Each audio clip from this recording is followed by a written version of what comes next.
Welcome to the Cal Park Bros podcast. I'm your host, Terrence, and with me is my co host, Jason, calling in from the Batcave in Indianapolis. Jason, how are you, my good man?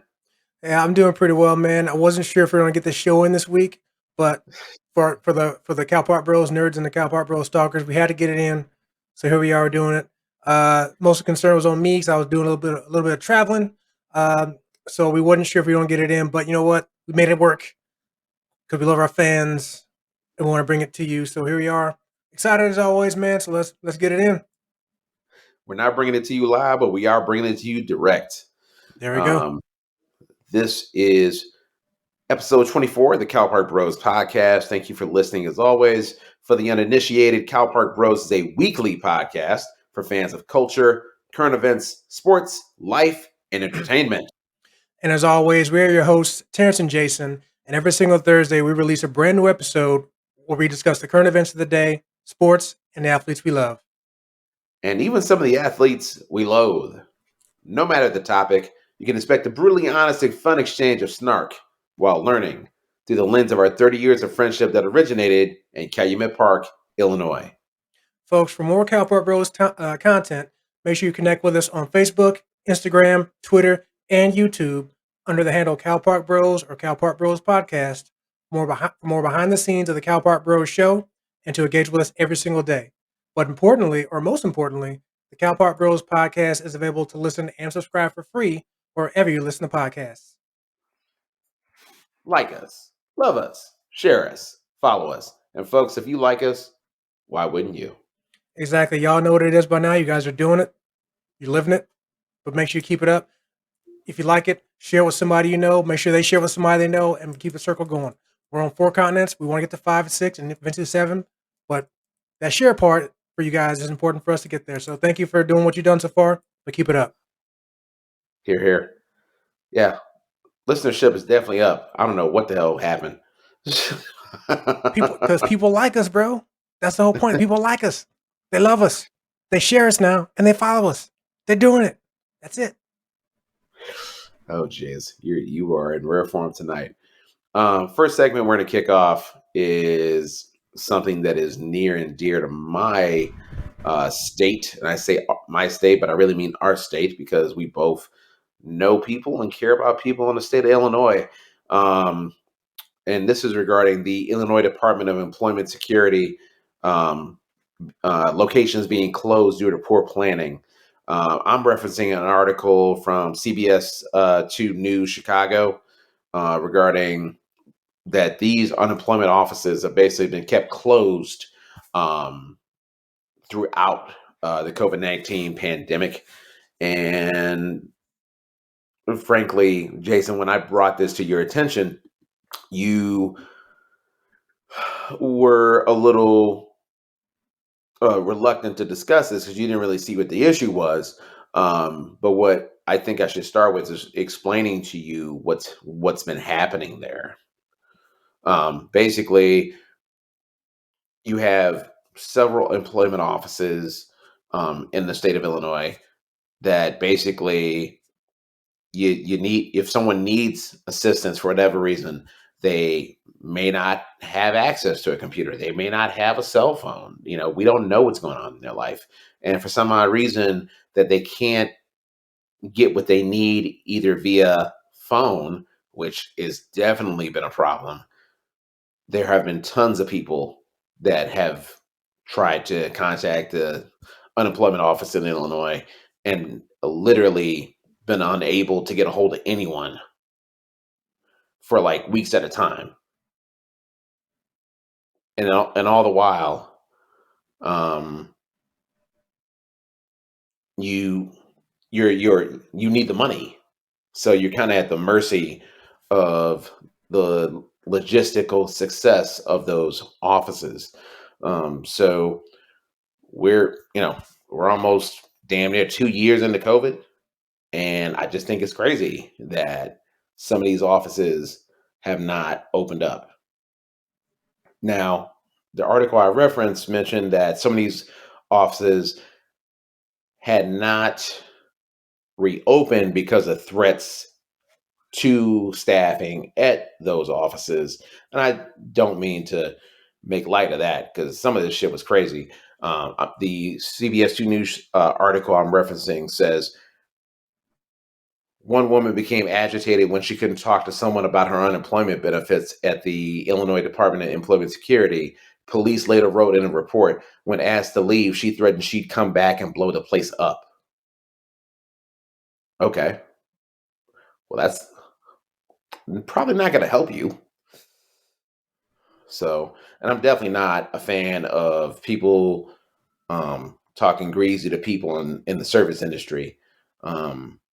So now that I've kind of provided some further context, Jason, what are your thoughts on what's really going on with these unemployment offices in Illinois? So after reading a few articles just to make sure I wasn't missing anything, as far as the offices being closed or remaining closed, I 100% understand it completely. Not to say you don't, um, but you mentioned employees in the service industry. We always know dealing with customers can be difficult and whatnot. When it comes to a customer being unruly, that's something that people come to expect, at least to a certain degree. When it comes to the point of getting threatened physically or being threatened with danger physically or actually getting physically assaulted, then that's something you don't sign up for. And in the case of IDES, if this is really why their buildings are closed, which I'll choose to believe it at the moment, then I totally 100% support it because they're looking out for the safety of their employees. Because yeah, people might make bomb threats all the time because they're mad and may not actually mean it, but how do you know? But so an article I did find also as well, ABC 7, which also I think is pointed out in the article that you mentioned, that between April of 2020 and today's date, there were 50 incidents of threats or physicality or whatnot from uh, customers to staff. And of course, those incidents have been ranging from things from bomb threats, like you mentioned, physical threats, actual physical assaults, verbal assaults, as well as property damage as well. So again, I can't knock IDES for not reopening their buildings. Now, what I will say is, like you mentioned, there should be an alternative. Okay, so I can't come into your building because of this, that, or the other. Okay, but they should have some type of online. Well, they already do, but they should have some type of better phone system involved to help these people out, just if they have a question or something that they can't get off an online resource. And that seems to be what the IDES hasn't done. There was an article I mentioned mentioned that somebody claimed they went down to the office only because they hadn't been able to get a hold of anybody over the phone for weeks. That is a problem. Now I don't know if still things are still moving behind the scenes, even though people might not be in the office working. I would like to think that they are, maybe more slowly, because they probably have tons of people to deal with when it comes to all the claims and whatnot. Not that I'm making an excuse, but they still could be working probably more slowly. But I think the fact that people aren't getting any answers because of the lack of the phone system or it's any type of communication system for these people, I think is a problem. Um, so that is my initial thoughts on all this. I have zero problem with the offices being closed. It's just that the alternative I can see as a problem is why this is really the issue as opposed to the offices physically being closed. Jason, I think you hit the nail on the head. If we had viable alternatives to in person to facilitate the unemployed in our state getting what they actually fucking need, then it wouldn't be, frankly, some of this desperation came from the fact that you had a record number of people losing their jobs. Now, a lot of this, I think, falls on the governor. It's your show, JB Pritzker. Your name's on the door. And while I have overall said I think JB Pritzker did overall a good job in terms of navigating COVID, if you literally have a bottleneck by which people can actually get resources in terms of being able to get these unemployment benefits or get these additional unemployment benefits, especially with what the president at the time um, regarding additional employment benefits. If you're not able to access those, and literally your family's literally dependent on those resources, you're gonna start doing some crazy shit. Now, this article we reference, I'm seeing maybe what 50 incidents. 4 million people were unemployed. In Illinois? Yeah, Okay. yeah. And I get it. We're talking record unemployment, but we're also talking about the failure to prioritize our infrastructure, both in the brick and mortar and also with information technology.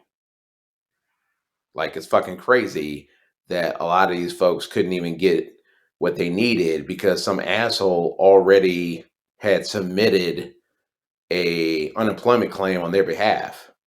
Think about all those issues you've probably heard where someone actually had their job and then someone had submitted a fraudulent claim on their behalf, and then they come to find out like it was some fucking imposter, some fucking scam artist. Like, that's how dire um the pandemic was, because it was like pandemic one was one dealing with the illness, dealing with the mass spread of the infection, but also it really illuminated how ill prepared our infrastructure here is in Illinois to even deal with rank and file buster ass hackers, right? That's my frustration. That's something I believe the current governor can actually do something about it. I'm not saying I'm not going to vote for this guy. I'm not saying I'm going to vote for his opponent. I'm saying if you're going to be in local state government, I expect more out of my leadership in terms of this. Not trying to absolve any blame on Pritzker or absolve him of his responsibility in this, but is it specifically on him or his appointee that actually is in charge of this? I can't remember the name of the exact position that's over in charge of this, but you know what I mean. So is that more on Pritzker or that particular position that he appointed to be over the employment officers? It would be Jesse White, wouldn't it? Yeah, or whoever the Secretary of State is, right? It will not be Jesse White. It would, because the DMV That's yeah, manages to actually function. that's right. That's what I was thinking of. DMV. My apologies. So whoever that person is, that's similar to Jesse White in that regard. Would it be more on that individual as opposed to just Pritzker? Who does that person report to ultimately? I mean, Uh, if not to go off topic, but that's kind of like criticizing the offensive or defensive coordinator, ignoring the fact that Matt Nagy, his name is on the damn door at Hallis Hall. I don't want to hear no bullshit about who your second in command is. They report to you, fam. well, You in charge, remember? You the one paying, making the big bucks. All roads lead to you, fam. All roads lead to JB Prisker. Good, bad, and different. And just like Dr. Ezike, since we're talking public health, I think she's also done a really, really good job, navigating COVID. Ultimately, Dr. Ezike reports to someone like JB Pritzker. I'm going to take issue with your Nagy analogy just because for one aspect, I see your point. But the issue is when it comes to Nagy, Nagy is the one actually in charge of the Bears' problem. So there's a little bit of a difference there. There's no middleman when it comes to the Bears' offense. It's run by Nagy. So if offense is a problem, that's where Nagy is the one in an issue. There's always But middlemen, sometimes middle women. not in Nagy's case. But I get your point, though. I get your point. obviously that whoever's in charge of this reports to Pritzker. I agree, but I don't want to just. What my point is, I don't want to just blame the governor when there's other people involved in this as well. One thing I do want to point out is, as I'm sure you're probably going to get to, if you noticed it, that actually, as looking at an article from the 9th of this month, they actually did open about 13, which I know is not enough. They are starting to open up more offices now. They opened up 13. Again, that's as of the 9th. Some more may open by now. Only one in Chicago, though, unfortunately. Yeah, But they that's are fucking. open. That's where the bulk of the unemployed are probably at. The Well, crown jewel of the state. okay, but again, they are opening more up. One thing I do want to point out is, as of right now, it's all appointment based. So you got to call, make an appointment. There's a number of involved in that. Make an appointment, but it's only for 5 different instances of help you need: identity verification for unemployment insurance claim, assistance registering with the Illinois Job Link, assistance documenting work search activities, employment services assistance, and request to use the resource room at that particular location. Those are the only 5 things you can make an appointment for to come in the building. And I'm assuming they're doing that because everything else can be done online. That's my assumption there. Now, of course, people are going to try to come to the office to be walk-ins, and I'm sure they're going to get shunned away. Um, but yeah, that's according to that ABC 7 News article, ABC 7 News in Chicago article from September the 9th. So I would hope at least more have opened up since then. But again, recognizing 13 isn't a whole lot. But as I said before, when it comes to do you even lift, something is better than nothing. It's a start. Yeah, I don't want to throw the baby out with the bathwater. I'm relieved that some of these places are finally starting to open up. Um, Again, a lot of people were irrevocably hurt because of our inability as a state to respond to the need. So I'm just making clear my expectation. That's not even a Democrat or Republican or third party deal. That's simply saying you want to be in charge of shit. This is what you got to do. So Well, hopefully they're doing it now. I will say that of the 13 actresses I saw, it's for the most part generally good when it comes to where they are in regards to the state when it comes to spreading them out. Make sure this area has some office open if need be. The South region may be neglected a little bit. Um, well, I'd say more than a little bit. When I say South region, I mean like the southern third, fourth of the state. But otherwise, yeah, I agree with you that Chicago should probably have more, and hopefully there'll be more in the next round of openings, and hopefully they'll just open them all up all together and not at the piecemeal them out um, all over the place. So fingers crossed for that. And I definitely, as someone who's been on unemployment before, I know the need to get that income coming in, and some people have been without it for unfortunately this entire time. So I'm not right. sure how the state plans on, not just Illinois, but I'm not sure how any state plans on resolving that for any individual who has been on a work for a year and well over a year and a half. So, um, yeah, I'd be very interested to hear what Illinois plans to do about that. And again, I said before, I don't know if getting people back in the office is going to resolve any of that. Based off your employment number you gave with 4 million people, I have to imagine the answer to that's probably no. I think people in the office really just serves as a front for somebody to see in person, as opposed to just online or over the phone, which you can't get anybody over the phone anyway. So I really think that's Well, really what's more about. Obviously, those 5 needs are going to be met if you really need that assistance, because that's really what you need in person assistance for. Other stuff probably not so much, other than just want to talk to somebody in person or over the phone, which is what it is. I also think it's an optics matter where it's like if your infrastructure is so shitty and people can't even see you face to face, and I'm not trying to encourage, some like confrontation or shit like that. What I'm saying is you can't be shitty at all the other avenues by which to actually submit unemployment and fulfill unemployment requests that are valid and also not be there. Like you can't have your cake and eat it too. That's all I'm saying. No, I feel you, dog.